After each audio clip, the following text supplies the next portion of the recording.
목사님, 저 드디어 응답받았어요. 새벽 기도를 마치고 정리를 하던 중 전화를 받았습니다. 윤영미 집사님이셨습니다. 목소리가 떨리고 있었습니다. 기쁨과 감격이 섞인 그 떨림이었습니다. 목사님, 제가 3년 동안 기도했던 그 일이요. 드디어 응답받았어요.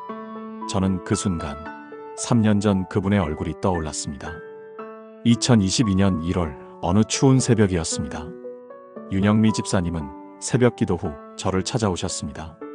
눈이 퉁퉁 부어 있었습니다. 목사님, 저 기도 그만하려고요. 그분은 울먹이며 말씀하셨습니다. 3년째 매일 새벽 기도 나오고 있어요. 금식 기도도 수없이 했어요. 철야 기도도 빠지지 않았어요. 그런데 목사님, 아무것도 안 바뀌었어요. 윤영미 집사님의 아들은 27살이었습니다. 대학 졸업 후 취업이 안 되어 3년째 집에만 있었습니다. 면접을 보러 가면 번번이 떨어졌습니다. 처음에는 힘내라고 격려했지만 1년이 지나고 2년이 지나면서 그 아들은 점점 무기력해졌습니다. 방문을 잠그고 나오지 않았습니다. 어머니와 대화도 거의 하지 않았습니다. 윤영미 집사님은 그 아들을 위해 3년을 기도했습니다. 새벽마다 눈물로 기도했습니다. 하나님, 제 아들에게 직장을 주세요. 제발 이 아이를 일으켜 세워주세요. 하지만 아무 일도 일어나지 않았습니다. 그날 새벽 그분은 저에게 이렇게 물으셨습니다. 목사님, 제가 뭘 잘못한 걸까요? 다른 사람들은 기도하면 응답받았다는데 왜 저만 안 될까요? 하나님이 제 기도는 안 들으시는 걸까요? 저는 그 질문에 쉽게 답할 수 없었습니다. 왜냐하면 저도 똑같은 질문을 하고 있었기 때문입니다. 솔직히 고백하겠습니다. 목사인 저도 기도 응답을 경험하지 못해 방황했던 시절이 있었습니다. 2015년 제 딸아이가 고등학교 1학년 때였습니다. 갑자기 학교에서 쓰러졌다는 연락을 받았습니다. 병원으로 달려갔습니다. 의사는 정확한 원인을 찾지 못했습니다. 스트레스성일 수도 있고 정밀 검사가 필요합니다. 그날부터 저는 미친 듯이 기도했습니다. 새벽마다 신방을 마치고 밤마다 금식하며 눈물로 기도했습니다. 40일을 그렇게 기도했습니다. 그런데 아무 응답이 없었습니다. 딸아이의 증상은 계속되었습니다. 어지럼증이 왔고 두통이 심해졌고 학교도 제대로 다니지 못했습니다. 저는 그때 생각했습니다. 내가 목사인데 내 가족도 지키지 못하나? 하나님은 왜 내 기도에 응답하지 않으시는 거지? 혹시 여러분도 이런 경험 있으신가요? 간절히 기도했는데 아무 일도 일어나지 않을 때, 다른 사람은 응답받았다는데 나만 혼자 남겨진 것 같을 때, 하나님이 내 기도는 듣지 않으시는 것 같을 때 정말 마음이 무너지지 않습니까? 그런데 오늘 제가 여러분께 꼭 말씀드리고 싶은 것이 있습니다. 응답이 없는 것처럼 보이는 기도에는 이유가 있습니다. 응답받는 기도에는 반드시 있어야 할 이것이 있습니다. 저는 그 40일의 기도 끝에, 그리고 윤영미 집사님을 3년 동안 지켜보며 놀라운 진실을 발견했습니다. 응답받는 기도의 7가지 특징입니다. 이 7가지를 알게 된 후 제 기도는 완전히 달라졌습니다. 윤영미 집사님의 기도도 달라졌습니다. 그리고 3년 후 그분은 제게 전화를 하신 겁니다. 목사님, 드디어 응답받았어요. 오늘 이 7가지를 여러분과 나누겠습니다. 이것을 아시면 여러분의 기도도 반드시 달라질 것입니다. 본격적으로 이야기를 시작하기 전 구독과 좋아요 버튼을 눌러주시면 더 큰 은혜를 더 많은 분들과 더 깊이 나눌 수 있습니다. 더불어 지금 하고 계시는 기도 제목을 댓글에 남겨주시면 목사인 저도 함께 기도하겠습니다. 그럼 지금부터 하나님께 응답받는 기도의 7가지 비밀을 알아보겠습니다. 첫 번째, 응답받는 기도는 말씀 위에 서 있습니다. 윤영미 집사님이 3년 동안 기도했던 내용은 이것이었습니다. 하나님, 제 아들에게 좋은 직장을 주세요. 대기업에 취업시켜 주세요. 간절한 기도였습니다. 어머니의 마음이 담긴 기도였습니다. 그런데 문제가 있었습니다. 그 기도에는 하나님의 뜻이 빠져 있었습니다. 요한일서 5장 14절에서 15절은 이렇게 말씀합니다. 그를 향하여 우리가 가진 바 담대함이 이것이니 그의 뜻대로 무엇을 구하면 들으심이라. 우리가 무엇이든지 구하는 바를 들으시는 줄을 안즉 우리가 그에게 구한 그것을 얻은 줄을 또한 아느니라. 이 말씀의 핵심은 무엇입니까? 그의 뜻대로 무엇을 구하면 들으심이라입니다. 하나님께서 우리의 기도를 들으시는 조건이 있습니다. 그것은 바로 하나님의 뜻대로 구하는 것입니다. 많은 사람들이 기도할 때 이렇게 합니다. 내가 원하는 것을 하나님께 요구합니다. 좋은 직장, 좋은 배우자, 건강, 돈, 성공을 구합니다. 그것들이 나쁜 것은 아닙니다. 하지만 그것이 하나님의 뜻인지를 먼저 물어야 합니다. 윤영미 집사님은 아들이 대기업에 취업하기를 원했습니다. 그런데 하나님의 뜻은 달랐습니다. 하나님은 그 아들을 통해 더 큰 계획을 가지고 계셨습니다. 제가 윤영미 집사님께 이렇게 여쭤봤습니다. 집사님, 혹시 하나님께 이렇게 기도해 보신 적 있으세요? 하나님, 제 아들을 향한 주님의 계획이 무엇입니까? 주님의 뜻이 이루어지게 하소서. 집사님은 잠시 멈칫하셨습니다. 그리고 조용히 말씀하셨습니다. 아니요, 그런 기도는 한 번도 안 해봤어요. 제가 원하는 것만 계속 구했어요. 바로 그것이었습니다. 응답받는 기도의 첫 번째 특징은 하나님의 뜻을 구하는 것입니다. 내 계획이 아니라 하나님의 계획을, 내 생각이 아니라 하나님의 생각을, 내 길이 아니라 하나님의 길을 구하는 것입니다. 저도 똑같은 실수를 했습니다. 딸아이가 아플 때 저는 이렇게 기도했습니다. 하나님, 제 딸을 빨리 낫게 해주세요. 이 병을 제거해 주세요. 그런데 어느 날 성령님께서 제 마음에 이렇게 속삭이셨습니다. 너는 내 딸의 병만 제거하기를 원하느냐? 아니면 내 딸이 이 시간을 통해 나를 더 깊이 만나기를 원하느냐? 그 음성을 듣는 순간 저는 눈물이 쏟아졌습니다. 저는 하나님의 뜻이 아니라 제 편안함을 구하고 있었던 겁니다. 그날부터 제 기도가 바뀌었습니다. 하나님, 제 딸을 향한 주님의 뜻이 무엇입니까? 이 시간을 통해 주님이 이루고자 하시는 것이 무엇입니까? 주님의 뜻대로 하옵소서. 그렇게 기도를 바꾼 지 2주 후였습니다. 딸아이가 어느 날 제게 말했습니다. 아빠, 나 요즘 기도가 좋아졌어. 아플 때 하나님이 가까이 느껴져. 그 말을 듣는 순간 저는 깨달았습니다. 하나님은 딸아이의 병을 통해 그 아이의 영혼을 치유하고 계셨던 겁니다. 병은 3개월 후에 완전히 나았습니다. 하지만 더 중요한 것은 그 시간을 통해 딸아이가 하나님을 인격적으로 만난 것입니다. 지금도 그 아이는 그때를 이렇게 고백합니다. 그때가 내 신앙의 전환점이었어. 여러분, 혹시 지금 응답받지 못한 기도가 있으신가요? 그 기도 속에 하나님의 뜻이 있습니까? 아니면 내 뜻만 있습니까? 오늘부터 이렇게 기도해 보세요. 하나님, 제가 구하는 이것이 주님의 뜻입니까? 주님의 뜻을 알게 하소서. 그리고 주님의 뜻대로 이루어지게 하소서. 이 기도가 여러분의 입술에서 나오는 순간 하늘이 열리기 시작할 것입니다. 사랑하는 여러분, 지금 저와 함께 이렇게 기도해 보시겠습니까? 하나님 아버지, 제가 지금까지 제 뜻만 구했음을 고백합니다. 오늘부터 주님의 뜻을 먼저 구하기를 원합니다. 제 기도 속에 주님의 계획이 담기게 하시고 주님의 뜻대로 응답하여 주옵소서. 주님의 뜻이 내 뜻보다 크고 좋음을 믿습니다. 예수님의 이름으로 기도합니다. 아멘. 이 기도를 매일 드려보세요. 여러분의 기도가 달라질 것입니다. 두 번째, 응답받는 기도는 말씀 위에 서 있습니다. 윤영미 집사님의 기도가 바뀌기 시작한 것은 말씀을 붙잡기 시작하면서부터였습니다. 저는 그분께 한 가지 숙제를 드렸습니다.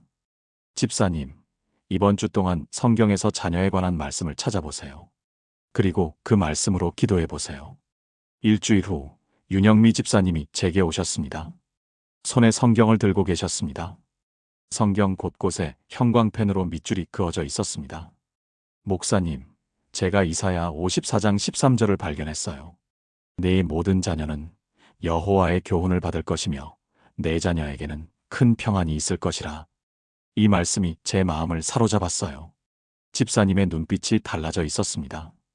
3년 동안 막연히 아들에게 좋은 직장을 주세요라고 기도했던 분이 이제는 말씀을 붙잡고 기도하기 시작한 겁니다. 에베소서 6장 17절은 이렇게 말씀합니다. 구원의 투구와 성령의 검 곧 하나님의 말씀을 가지라. 기도는 영적 전쟁입니다. 그 전쟁에서 우리가 들어야 할 무기가 있습니다. 그것이 바로 하나님의 말씀입니다. 말씀 없는 기도는 무기 없이 전쟁터에 나가는 것과 같습니다. 힘이 없습니다. 권세가 없습니다. 확신이 없습니다. 하지만 말씀 위에 선 기도는 다릅니다. 그 기도에는 하나님의 권세가 담겨 있습니다. 그 기도에는 확신이 있습니다. 그 기도에는 능력이 있습니다. 저는 목회하면서 수많은 기도 간증을 들었습니다. 그런데 한 가지 공통점이 있었습니다. 응답받은 사람들은 모두 말씀을 붙잡고 기도했다는 것입니다. 2019년 우리 교회 청년 한 명이 암 진단을 받았습니다. 24살 김민준 청년이었습니다. 위암 3기였습니다. 의사는 말했습니다. 수술을 해도 5년 생존율이 40%입니다. 민준이는 충격을 받았습니다.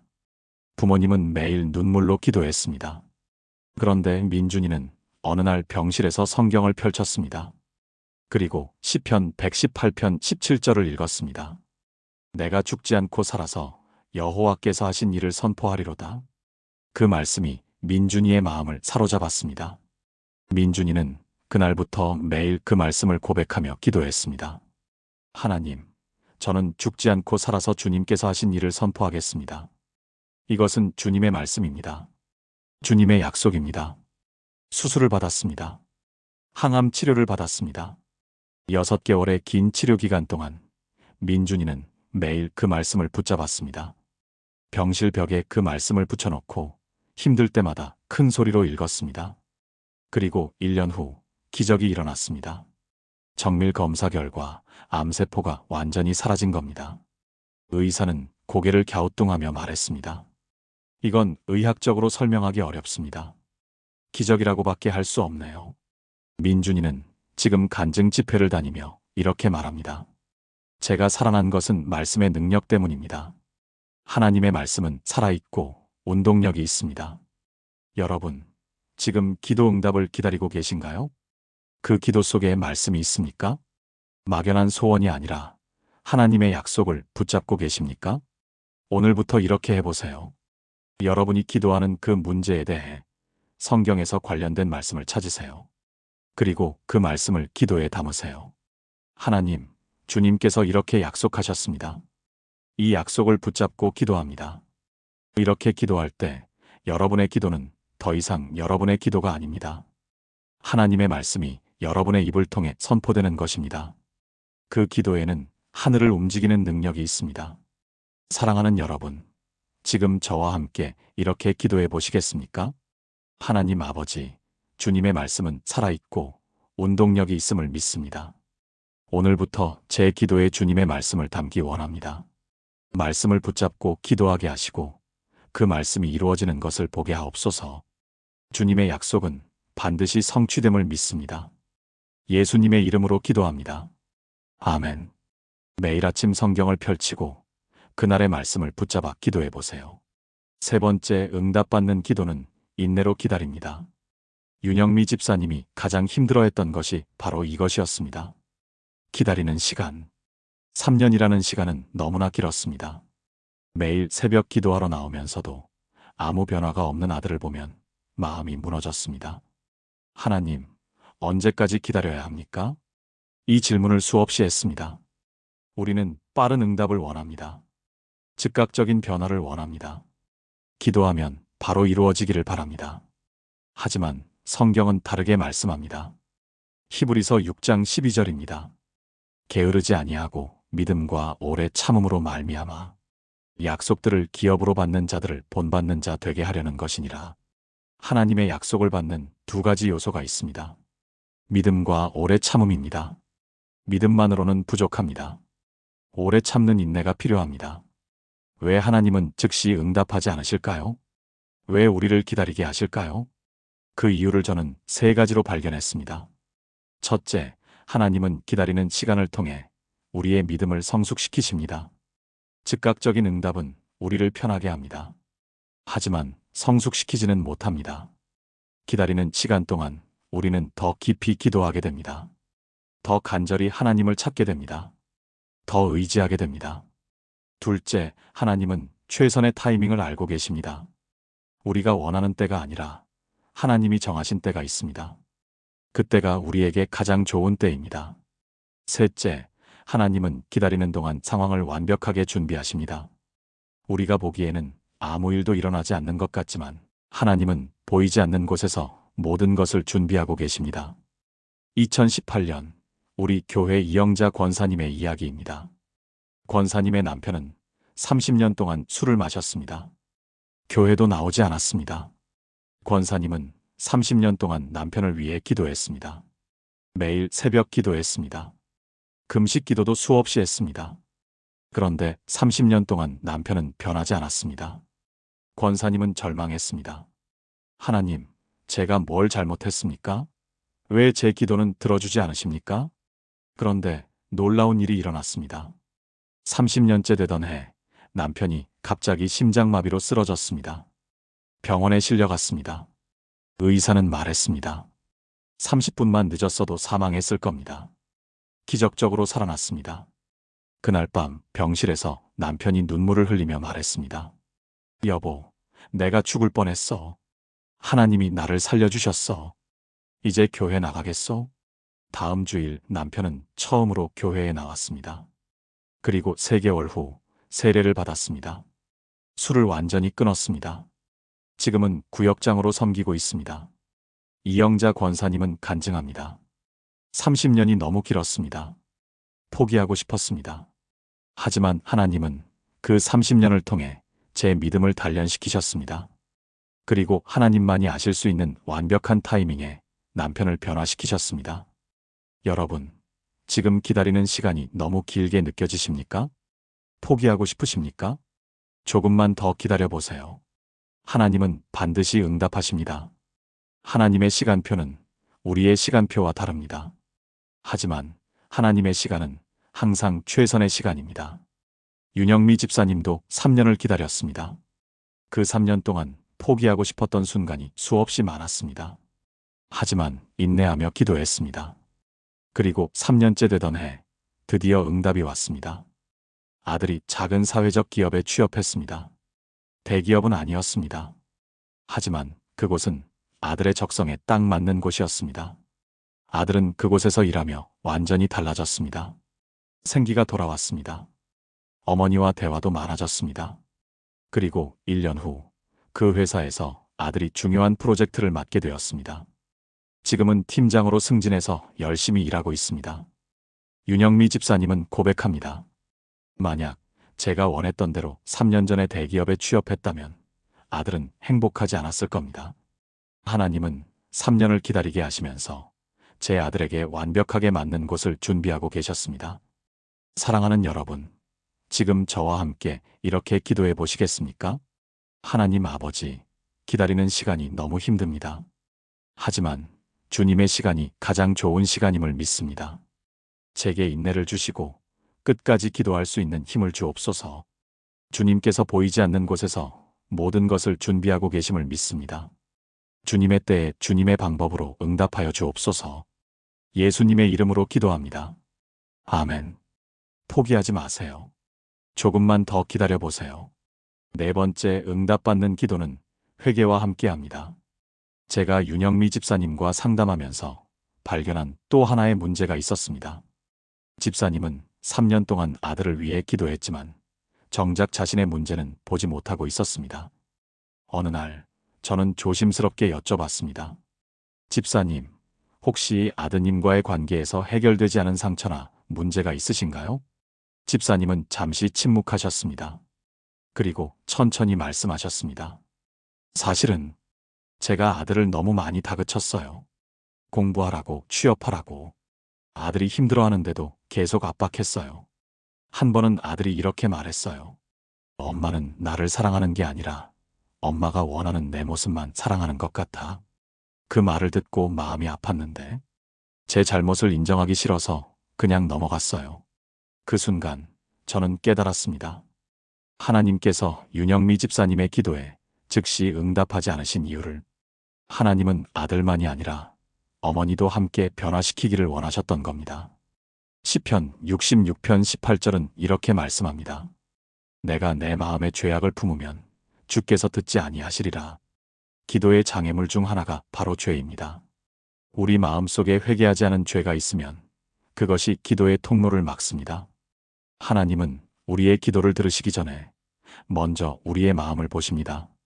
우리가 하나님 앞에 정직한지, 우리가 회개해야 할 죄를 인정하는지, 우리가 용서해야 할 사람을 용서했는지, 이것들이 먼저 해결되어야 합니다. 저도 비슷한 경험이 있었습니다. 몇 년 전, 저는 교회 성장을 위해 열심히 기도했습니다. 하나님, 이 교회를 크게 부흥시켜 주세요. 그런데 아무 일도 일어나지 않았습니다. 오히려 교인들이 줄어들기 시작했습니다. 저는 답답했습니다. 하나님, 제가 이렇게 열심히 기도하는데 왜 응답이 없습니까? 그런데 어느 날 성령님께서 제 마음에 속삭이셨습니다. 너는 교회 성장을 구하지만 정작 내 마음 속에는 교만이 있다. 너는 하나님의 영광이 아니라 내 명예를 구하고 있다. 그 음성을 듣는 순간 저는 무릎을 꿇었습니다. 맞았습니다. 저는 교회가 부흥해서 유능한 목사로 인정받고 싶었던 겁니다. 하나님의 영광이 아니라 제 영광을 구하고 있었습니다. 저는 그날 눈물로 회개했습니다. 하나님, 용서해 주세요. 제 욕심으로 기도했습니다. 이제 하나님의 뜻대로만 하겠습니다. 그 회개 이후 제 기도가 달라졌습니다. 교회 성장이 아니라 영혼 하나하나를 위해 기도하기 시작했습니다. 그리고 놀랍게도 그때부터 교회의 변화가 일어나기 시작했습니다. 사람들이 한 명씩 교회로 돌아왔습니다. 새로운 가족들이 등록했습니다. 하나님은 제 기도가 순수해질 때까지 기다리고 계셨던 겁니다. 2020년 우리 교회 최동훈 집사님의 간증입니다. 집사님은 사업이 어려워서 매일 기도했습니다. 하나님, 사업을 살려주세요. 그런데 6개월이 지나도 아무 변화가 없었습니다. 오히려 상황은 더 나빠졌습니다. 집사님은 절망했습니다. 그런데 어느 날 기도 중에 한 사람의 얼굴이 떠올랐습니다. 10년 전 사업 파트너였던 사람이었습니다. 그 사람과 동업을 하다가 다투었고 집사님은 그 사람을 원망하며 관계를 끊었습니다. 10년 동안 미워했습니다. 그런데 그날 하나님께서 속삭이셨습니다. 그를 용서하라. 집사님은 처음에는 거부했습니다. 하나님, 그 사람은 저를 배신했어요. 용서할 수 없어요. 하지만 기도할 때마다 그 음성이 계속 들렸습니다. 그를 용서하라. 그래야 내 기도가 응답받을 수 있다. 집사님은 결국 순종했습니다. 그 사람을 찾아가서 용서를 구하고 용서했습니다. 그리고 2주 후였습니다. 갑자기 큰 거래처에서 연락이 왔습니다. 계약을 하고 싶다는 연락이었습니다. 그 계약으로 사업이 완전히 회복되었습니다. 집사님은 고백합니다. 제 마음속에 용서하지 못한 죄가 기도의 장애물이었습니다. 하나님은 그것을 먼저 해결하기를 원하셨습니다. 여러분, 혹시 지금 회개해야 할 죄가 있으신가요? 용서해야 할 사람이 있으신가요? 인정하기 싫은 잘못이 있으신가요? 오늘 그것을 하나님 앞에 내려놓으세요. 회개하세요. 용서하세요. 그때 기도의 통로가 열립니다. 사랑하는 여러분, 지금 저와 함께 이렇게 기도해 보시겠습니까? 하나님 아버지, 제 마음을 살피소서. 회개하지 못한 죄가 있다면 깨닫게 하시고 용서하지 못한 사람이 있다면 용서할 수 있게 하소서. 제 기도를 막고 있는 모든 장애물을 제거하시고 깨끗한 마음으로 주님 앞에 나아가게 하옵소서. 주님의 용서하심을 믿고 감사드립니다. 예수님의 이름으로 기도합니다. 아멘. 회개는 기도의 문을 여는 열쇠입니다. 5번째, 응답받는 기도는 감사로 시작합니다. 많은 사람들이 기도할 때 불평으로 시작합니다. 하나님, 왜 이렇게 힘듭니까? 왜 제게만 이런 일이 생깁니까?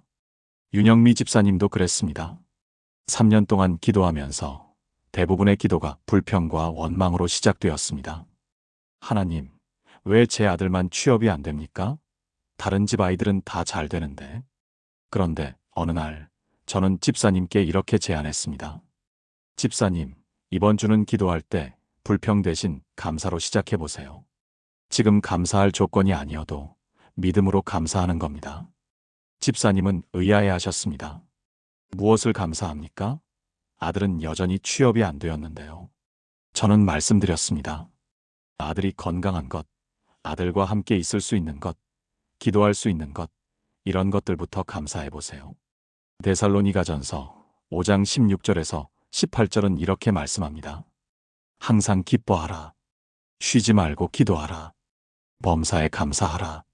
이것이 그리스도 예수 안에서 너희를 향하신 하나님의 뜻이니라. 하나님의 뜻은 범사에 감사하는 것입니다. 좋을 때만 감사하는 것이 아닙니다.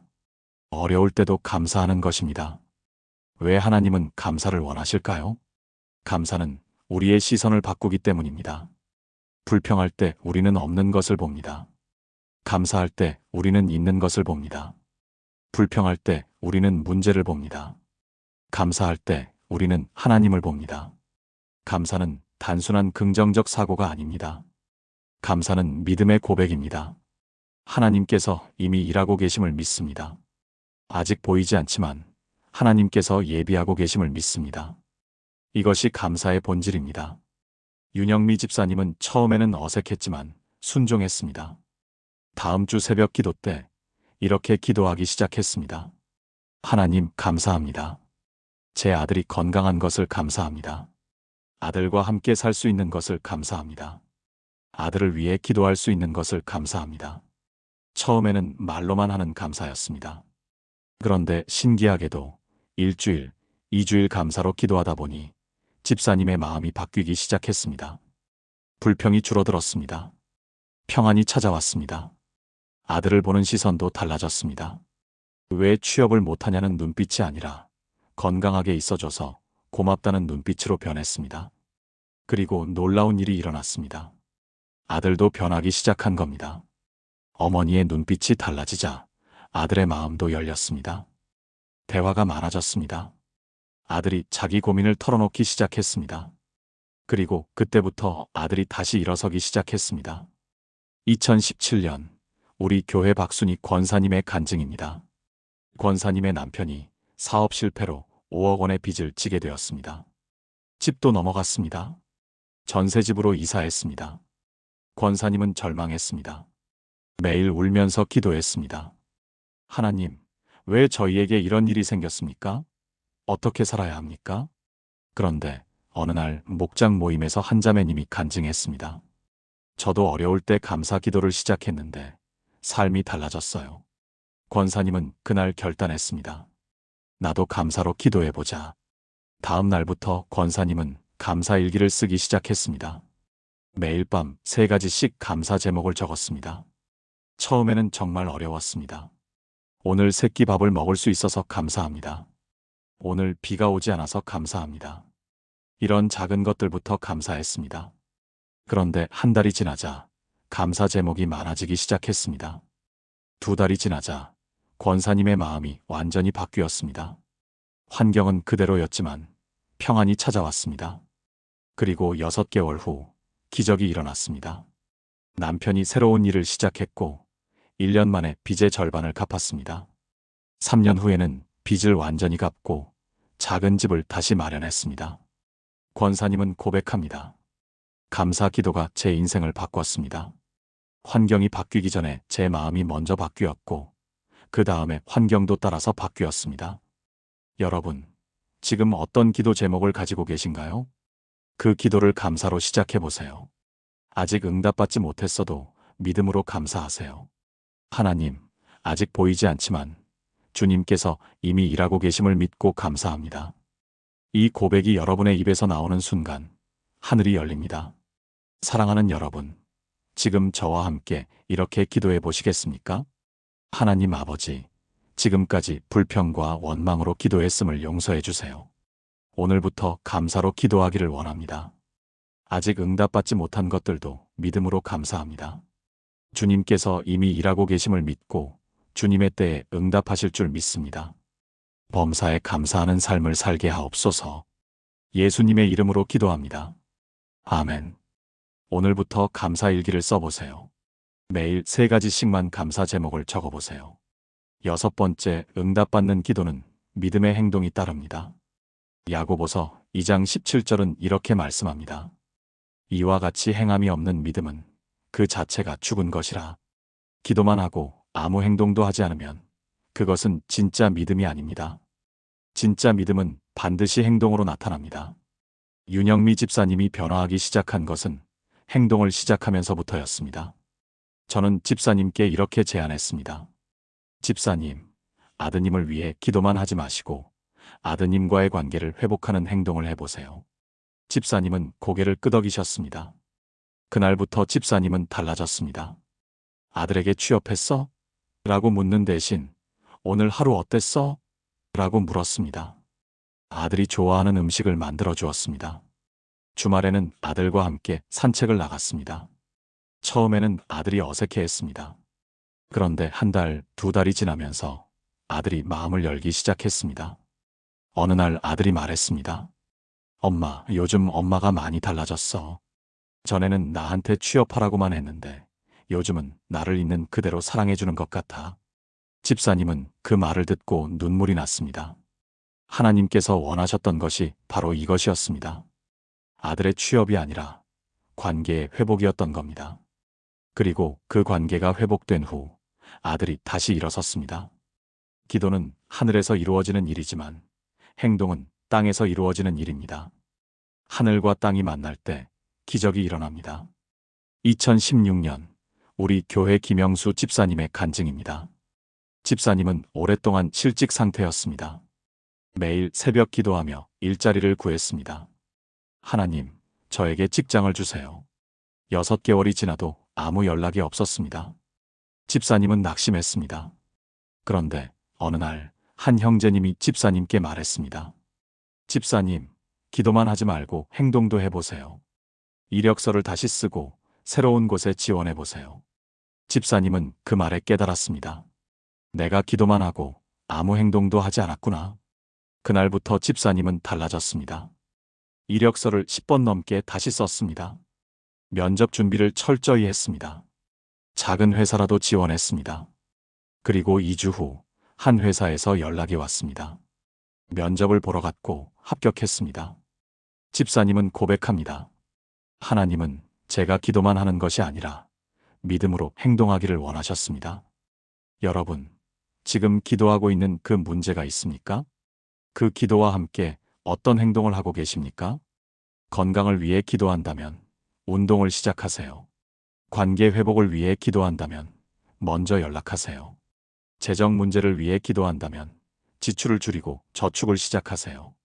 기도와 행동이 만날 때 하나님의 응답이 옵니다. 사랑하는 여러분, 지금 저와 함께 이렇게 기도해 보시겠습니까?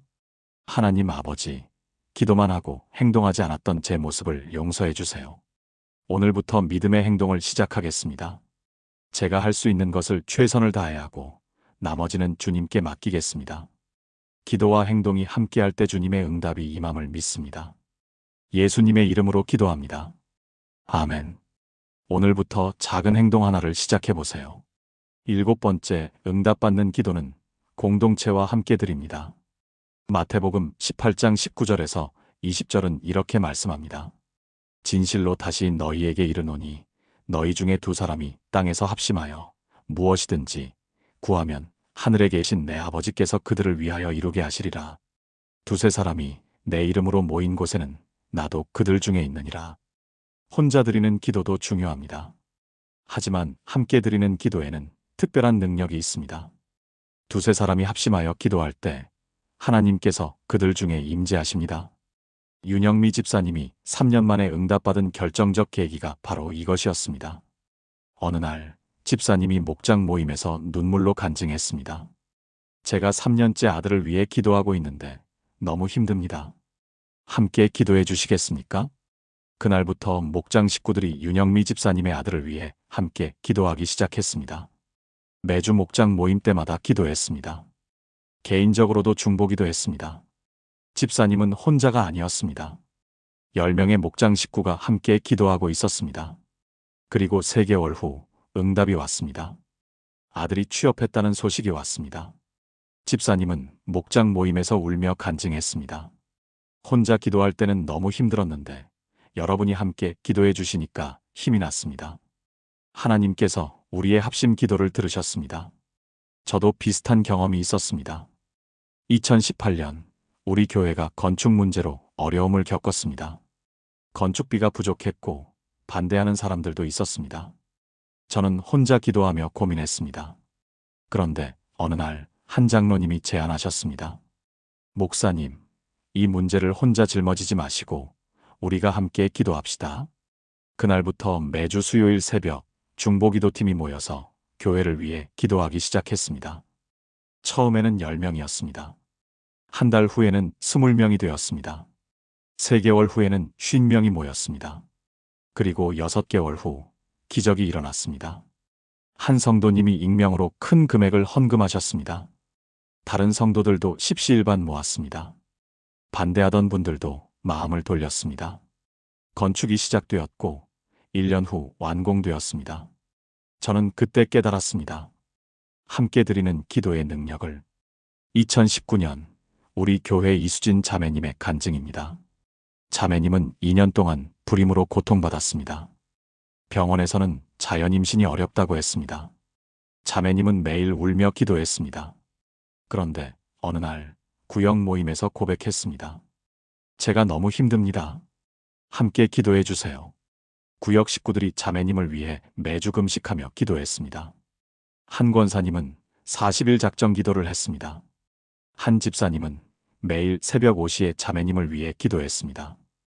15명의 구역 식구가 3개월 동안 함께 기도했습니다. 그리고 4개월 후 기적이 일어났습니다. 자매님이 임신했습니다.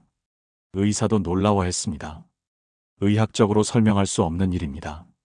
자매님은 건강한 아기를 출산했습니다. 자매님은 고백합니다. 혼자였으면 포기했을 겁니다. 하지만 구역 식구들이 함께 기도해 주셔서 끝까지 갈 수 있었습니다. 여러분, 지금 혼자 기도하며 힘들어하고 계신가요? 부끄러워하지 말고 고백하세요. 저 좀 도와주세요. 함께 기도해 주세요. 하나님은 공동체를 통해 일하십니다. 혼자 질 때 둘이 이깁니다. 둘이 질 때 셋이 이깁니다. 함께 기도할 때 하늘이 움직입니다. 오늘 여러분의 기도 제목을 믿을 수 있는 사람과 나누세요. 목장, 구역, 셀, 친구, 가족과 함께 기도하세요. 사랑하는 여러분, 지금 저와 함께 이렇게 기도해 보시겠습니까? 하나님 아버지, 혼자 기도하며 힘들었습니다. 오늘부터 믿음의 공동체와 함께 기도하기를 원합니다. 제 기도 제목을 나누고 함께 중보할 수 있는 용기를 주옵소서. 2-3 사람이 합심하여 기도할 때 주님께서 함께 하심을 믿습니다. 공동체의 기도를 통해 주님의 응답이 임하게 하옵소서. 예수님의 이름으로 기도합니다. 아멘. 혼자 기도하지 마세요. 함께 기도하세요. 지금까지 나눈 7가지 말씀을 하나의 기도로 드리겠습니다. 함께 기도하시겠습니까? 전능하신 하나님 아버지, 오늘 이 시간 응답받는 기도의 7가지 특징을 깨닫게 하심을 감사드립니다. 제 뜻이 아닌 하나님의 뜻을 구하게 하시고 말씀 위에 서서 기도하게 하시며 인내로 기다리게 하시고 회개와 함께 나아가게 하시며 감사로 시작하게 하시고 믿음의 행동이 따르게 하시며 공동체와 함께 기도하게 하신 주님을 찬양합니다. 저는 고백합니다. 지금까지 제 방식대로 기도했음을, 그래서 응답받지 못했음을 인정합니다. 오늘부터 주님께서 가르쳐 주신 방법으로 기도하겠습니다. 요한일서 5장 14절 말씀처럼 주님의 뜻대로 무엇을 구하면 들으심을 믿습니다. 에베소서 6장 17절 말씀처럼 성령의 검 곧 하나님의 말씀을 붙잡고 기도하겠습니다. 히브리서 6장 12절 말씀처럼 믿음과 오래 참음으로 약속들을 기업으로 받겠습니다. 시편 66편 18절 말씀처럼 제 마음에 죄악을 품지 않고 깨끗한 마음으로 나아가겠습니다.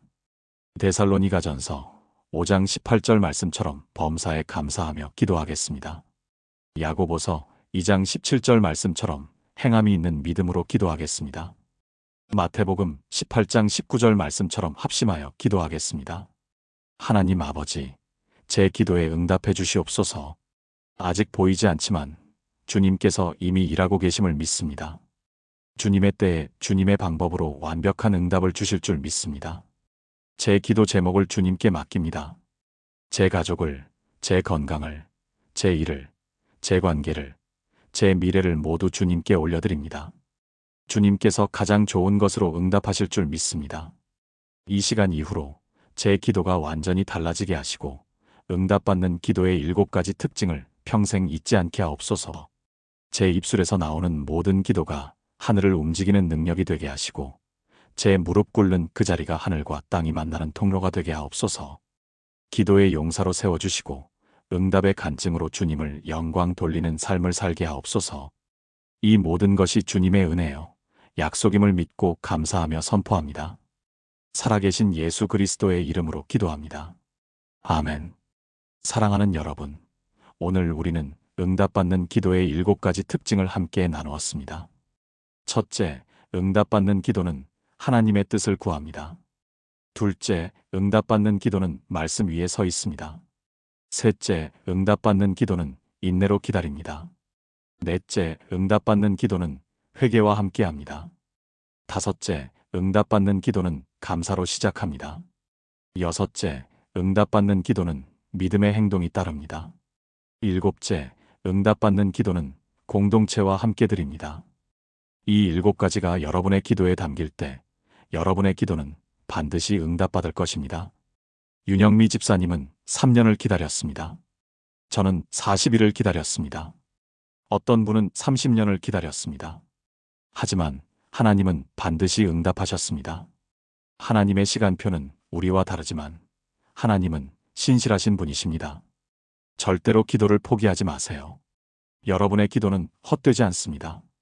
하나님은 지금 이 순간에도 여러분의 기도를 듣고 계십니다.